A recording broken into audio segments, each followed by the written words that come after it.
আজকের গল্পের নাম ধ্রুবের বনগমন। মহারানী শতরূপা এবং তার পতি স্বয়ম্ভুব মনু, এদের দুজনের প্রিয়ব্রত এবং উত্তানপাদ নামে দুই পুত্র জন্মগ্রহণ করেন। এরা দুজনেই ভগবান বাসুদেবের অংশেই জন্মেছিলেন। এই জন্যে এরা জগতের রক্ষাকার্যে তৎপর থাকতেন। উত্তানপাদের সুনীতি এবং সুরুচি নামে দুই পত্নী ছিলেন।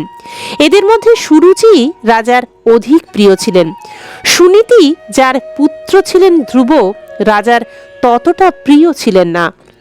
একদিন রাজা উত্তানপাদ সুরুচির পুত্র উত্তমকে নিজের কোলে বসিয়ে আদর করছিলেন। সেই সময় ধ্রুবও রাজার কোলে আহরণ করতে চাইলেন, কিন্তু রাজা তাকে কোনো রকম সমাদর করলেন না। সতীন পুত্র ধ্রুবকে মহারাজের কোলে আরোহণের চেষ্টা করতে দেখে মহাগর্বিতা রানী সুরুচি মহারাজের সামনেই ঈর্ষার সঙ্গে ধ্রুবকে বলতে লাগলেন, ওহে বাপু, তুমি এই রাজ আসনে বসার অধিকারী নও। তুমিও রাজার পুত্র হলে কি হবে? আমি তো তোমাকে গর্ভে ধারণ করিনি। তুমি এখন বালক, তাই জানো না যে তুমি রাজার অন্য পত্নীর গর্ভে জন্মেছ। সেই জন্যই তোমার পক্ষে যা লাভ করা অসম্ভব তারই জন্য তোমার স্বাদ হয়েছে।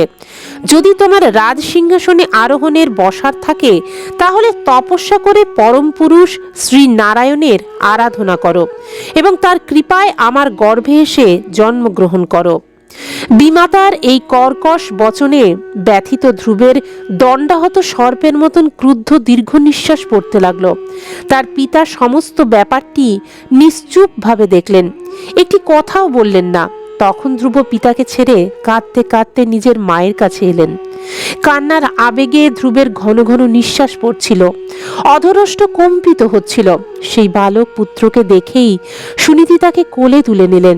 তারপর যখন তিনি অন্তঃপুরের অন্যান্য লোকের মুখে তার সতীন সুরুচির কথাগুলি শুনতে পেলেন, তখন তারও অত্যন্ত দুঃখ হলো।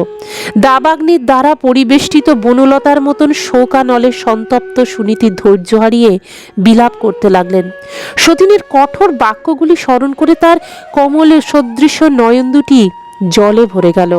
তার এই দুঃখ সাগর, এর কোনো পার তিনি দেখতে পাচ্ছিলেন না।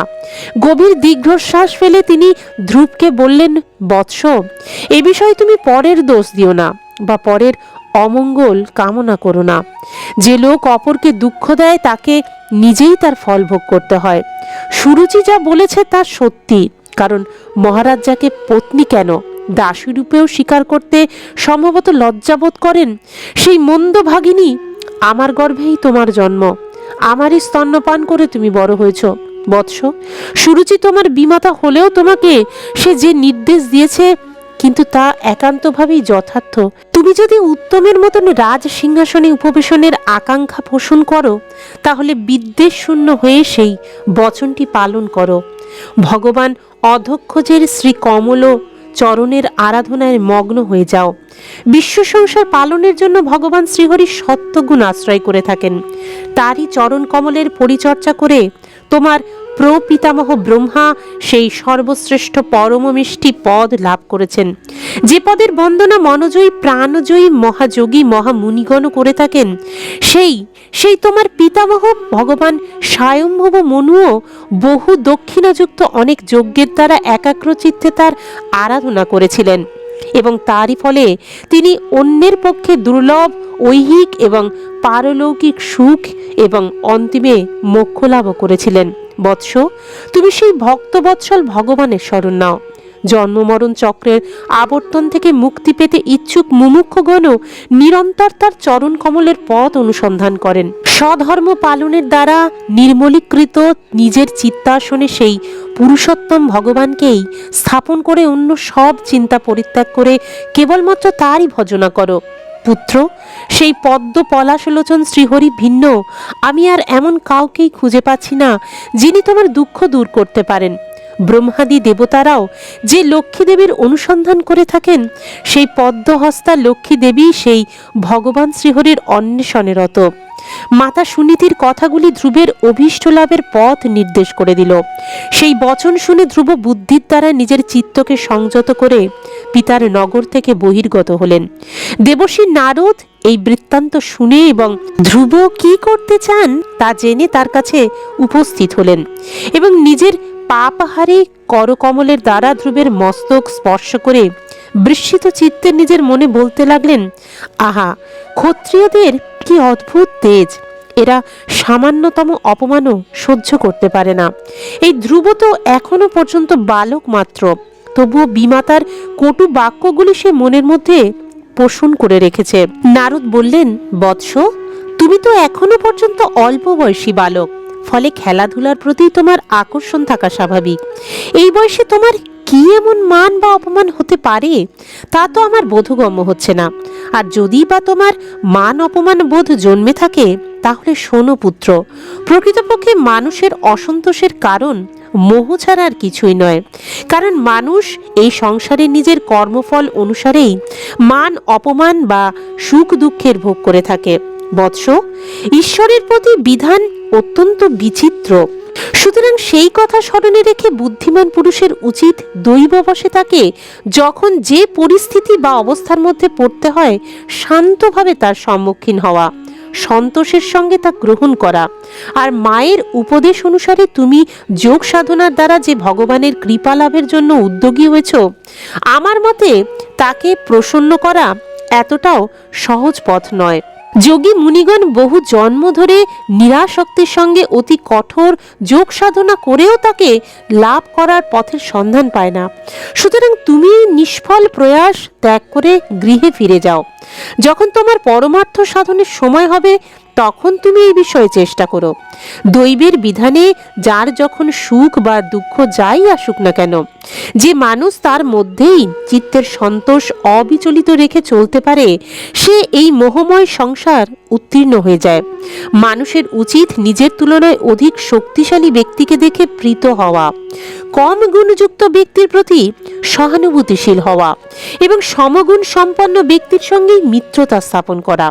এই রকম আচরণকারী ব্যক্তি কখনো দুঃখে আবির্ভূত হয়ে পড়ে না। ধ্রুব বললেন, ভগবান, সুখ ও দুঃখের অভিঘাতে যাদের চিত্ত চঞ্চল, তাদের জন্য আপনি কৃপা করে শান্তি লাভের এই অত্যুত্তম উপায় নির্দেশ করেছেন সত্য, কিন্তু আমার মতন ব্যক্তির দৃষ্টি ওই স্তরে পৌঁছাতে পারে না। তাছাড়া ক্ষত্রিয় হিসাবে আমার মধ্যেও দুর্দমনীয় জাতিগত স্বভাব বৈশিষ্ট্য উপস্থিত হয়েছে এবং তার ফলে চরিত্রে বিনয়ের কিঞ্চিত অভাব দেখা দিয়েছে। বিমাতা সুরুচির কটু বাক্যরূপে বাণের দ্বারা বিদীর্ণ আমার হৃদয়ে আপনার এই উপদেশ বাণী স্থিতি লাভ করতে পারছে না।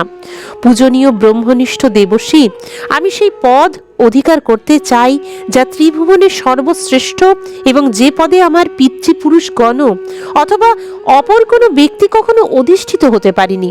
আপনি আমাকে সেই পদ লাভের উপযোগী একটি উৎকৃষ্ট পথ বলে দিন। আপনিই তো ভগবান ব্রহ্মার পুত্র। জগতের কল্যাণের জন্য সূর্যদেবের মতন আপনি আপনার বীণাটি ঝঙ্কৃত করে ত্রিভুবন পরিভ্রমণ করে থাকেন। ধ্রুবের কথা শুনে দেবর্ষি নারদ অত্যন্ত প্রীত হলেন এবং সেই বালকের প্রতি কৃপাবিষ্ট হয়ে তাকে এই প্রকার উপদেশ দিতে লাগলেন। তিনি বললেন, বৎস ধ্রুব, তোমার মাতা সুনীতি তোমাকে যা বলেছেন তাই তোমার পক্ষে পরম কল্যাণের। তোমার অভীষ্ট লাভের নিশ্চিত পথ স্বয়ং ভগবান বাসুদেবী প্রকৃতপক্ষে সেই উপায়। সুতরাং একাগ্র চিত্তে তারই ভজনা করো। যে ব্যক্তি তার নিজের মঙ্গলস্বরূপ ধর্ম, অর্থ, কাম এবং মোক্ষ এই পুরুষার্থ লাভ করতে ইচ্ছা করে, তার পক্ষে একমাত্র শ্রী হরির চরণ সেবনই সেগুলি প্রাপ্তির উপায়। শুনো বৎস, যমুনার পবিত্র তটে মধুবন নামে যে পুণ্য স্থান আছে, তুমি সেখানে যাও। ভগবান শ্রী হরির সেটি নিত্য নিবাস। তোমার কল্যাণ হোক। সেখানে তুমি যমুনার পুণ্য সলিলে ত্রিসন্ধ্যা স্নান করে নিত্য কর্মাদি সমাপন করে যথাবিধি আসন রচনা করে স্থিরভাবে উপবেশন করবে। তারপর রেচক, পূরক এবং কুম্ভক এই ত্রিবৃত প্রাণায়ামের সাহায্যে ধীরে ধীরে প্রাণ, মন এবং ইন্দ্রিয় সমূহের মল বিদূরিত করে ধৈর্যযুক্ত মনে পরম গুরু শ্রী ভগবানের ধ্যান করবে। রাজকুমার, এই প্রকার ধ্যানের সঙ্গে যে পরম গোপনীয় মন্ত্র জপ করতে হয় তাও আমি তোমাকে উপদেশ করছি, শোনো। এই মন্ত্র 7 রাত্রি জপ করলে মানুষ আকাশচারী সিদ্ধগণকে দর্শনের ক্ষমতা লাভ করে। এই মন্ত্র হলো ওম নমো ভগবতে বাসুদেবায়। কোন দেশে, কোন কালে, কোন বস্তুর উপযোগ করা উচিত তা বিশেষভাবে জেনে ও বিচার করে বুদ্ধিমান পুরুষ বিভিন্ন প্রকার দ্রব্যের দ্বারাই মন্ত্রে শ্রী ভগবানের দ্রব্যময় পূজা করেন। বিশুদ্ধ জল, পুষ্পমালা, বন্য ফলমূল, পূজা দিতে প্রশস্ত দুর্বাঙ্কুর, বনে সুলভ বলকল বস্ত্র এবং ভগবানের পরম প্রিয় তুলসী, এইসব দ্রব্যের দ্বারা তার পূজা করতে হয়। শিলাদি নির্মিত মূর্তি পাওয়া গেলে তাতে, অন্যথায় মাটি অথবা জল ইত্যাদিতেই ভগবানের পূজা করা চলে। পূজক অবশ্যই সর্বদা সংযত চিত্ত, মননশীল, শান্ত, মিতভাষী হবেন এবং বন্য ফল মূলাদির পরিমিত আহার করবেন। পুণ্যকীর্তি ভগবান শ্রীহরি নিজের অনির্বচনীয় মায়ার সাহায্যে স্বেচ্ছায় যে সকল অবতার মূর্তি গ্রহণ করে মনোহর লীলা করবেন, সেই সব চরিত কথা সাধক মনে মনে অনুধ্যান করবেন। ভগবানের পূজার জন্য যেসব উপাচার দ্রব্যের বিধান করা হয়েছে, পূর্বোক্ত দ্বাদশাক্ষর মন্ত্রের দ্বারাই সেই সকল দ্রব্য মন্ত্র মূর্তি শ্রীহরির উদ্দেশ্যে সমর্পণ করবেন।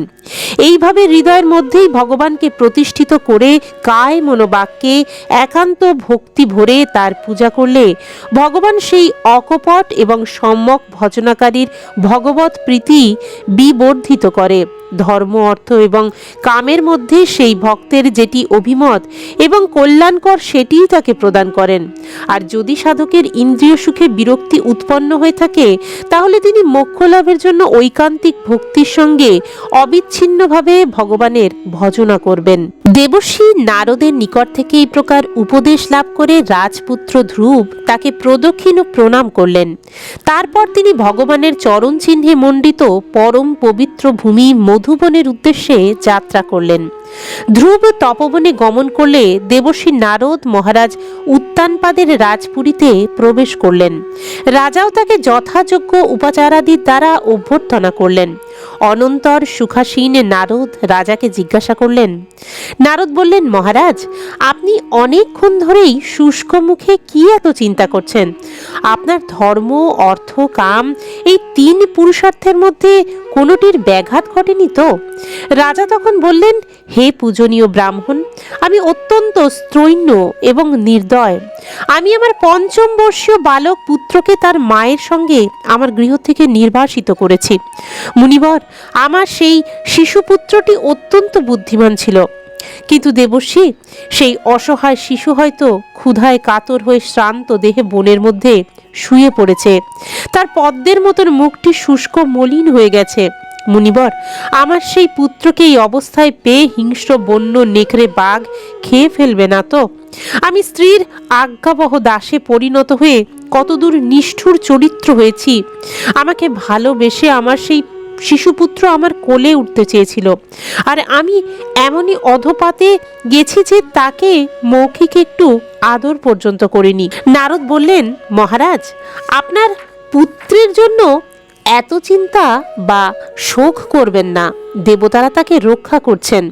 আপনি তার মাহাত্ম্য এখনো জানেন না। তার যশে সমগ্র জগৎ পরিপূর্ণ হবে। সে অত্যন্ত সামর্থ্যশালী, যে কাজ লোকপালগণ করতে সমর্থ নন, তাই সম্পন্ন করে সে অচিরকালেই মধ্যেই আপনার কাছে ফিরে আসবে। আপনার এই পুত্রের কারণে আপনার যশও বিপুলভাবে বিস্তৃত হবে। দেবর্ষি নারদের কথা শুনে মহারাজ উত্তানপাদ রাজ্য সম্পদ সম্পর্কে উদাসীন হয়ে কেবলমাত্র পুত্রের চিন্তায় নিমগ্ন হয়ে রইলেন। এদিকে ধ্রুব মধুবনে উপস্থিত হয়ে যমুনায় স্নান করলেন এবং পবিত্রভাবে সেই রাত্রি উপবাসী থেকে দেবর্ষির উপদেশ অনুসারে একাগ্র চিত্তে পরম পুরুষ নারায়ণের উপাসনায় রত হলেন। তিনি তিন রাত্রি ব্যবধানে, অর্থাৎ প্রতি তৃতীয় দিনে কেবলমাত্র শরীর ধারণের জন্য কয়েক বেল এবং বদরি ফল ভক্ষণ করে শ্রীহরির আরাধনায় 1 মাস যাপন করলেন। দ্বিতীয় মাসে সেই বালক ধ্রুব 6 দিন অন্তর শুধু শুষ্ক ঘাস পাতা খেয়ে ভগবানের অর্চনা করে চললেন। এরপর 9 দিন অন্তর কেবলমাত্র জল পান করে সমাধি যোগে তিনি পুণ্য শ্লোক শ্রী ভগবানের আরাধনায় 3য় মাস অতিবাহিত করলেন। চতুর্থ মাসে তিনি শ্বাস জয় করে 12 দিন অন্তর কেবলমাত্র বায়ু পান করে ধ্যান ধ্যান যোগের দ্বারা ভগবানের উপাসনায় নিমগ্ন রইলেন। পঞ্চম মাস উপস্থিত হলে সেই জিতশ্বাস রাজপুত্র পরব্রহ্মের ধ্যানে রত হলেন এবং স্তম্ভের মতন নিশ্চলভাবে এক পায়ের ওপরে দণ্ডায়মান হলেন। এই সময় তিনি শব্দাদি বিষয় এবং ইন্দ্রিয় সমূহের নিয়ামক নিজের মনকে সর্ববিষয় থেকে আকর্ষণ করে নিয়েছিলেন এবং হৃদয়ের মধ্যে কেবলমাত্র শ্রী ভগবানের স্বরূপ চিন্তায় মগ্ন থেকে অন্য কোনো বিষয়ই অনুভব করতে পারেননি। তখন ত্রিভুবন কম্পিত হতে লাগলো। যখন রাজপুত্র ধ্রুব এক পায়ের ওপর দণ্ডায়মান হয়েছিলেন, তখন তার অঙ্গুষ্ঠের চাপে অর্ধেক পৃথিবী টলমল করতে থাকে, যেন কোনো নৌকার ওপরে হাতি আহরণ করলে তার প্রতি পদক্ষেপে সেই নৌকা একবার বামে একবার দক্ষিণে পর্যায়ক্রমে হেলে যেতে থাকে। ধ্রুব নিজের ইন্দ্রিয় দ্বার সমূহ তথা প্রাণবায়ুকে নিরুদ্ধ করে অনন্য বুদ্ধিযোগে বিশ্বাত্মা শ্রীহরির ধ্যানে নিমগ্ন হলেন। এর ফলে বিশ্বভুবনের সমষ্টি প্রাণের সঙ্গে তার অভিন্নতা সিদ্ধ হওয়ায় সর্বজীবের শ্বাস প্রশ্বাস রুদ্ধ হয়ে গেল। তখন লোকপালগণ সমেত সর্বলোক পীড়া অনুভব করতে সভয়ে শ্রীহরির শরণাগত হল। দেবতারা বললেন, হে ভগবান, স্থাবর জঙ্গম সমস্ত জীবের শরীরের প্রাণবায়ু একই সময় রুদ্ধ হয়ে গেছে, এমন ঘটনা আমরা এর আগে কখনো দেখিনি। আপনি শরণাগত প্রতিপালক, আমরা আপনার শরণ নিলাম, আপনি আমাদের এই দুঃখের থেকে উদ্ধার করুন। শ্রী ভগবান বললেন, হে দেবগণ, ভয় পেও না।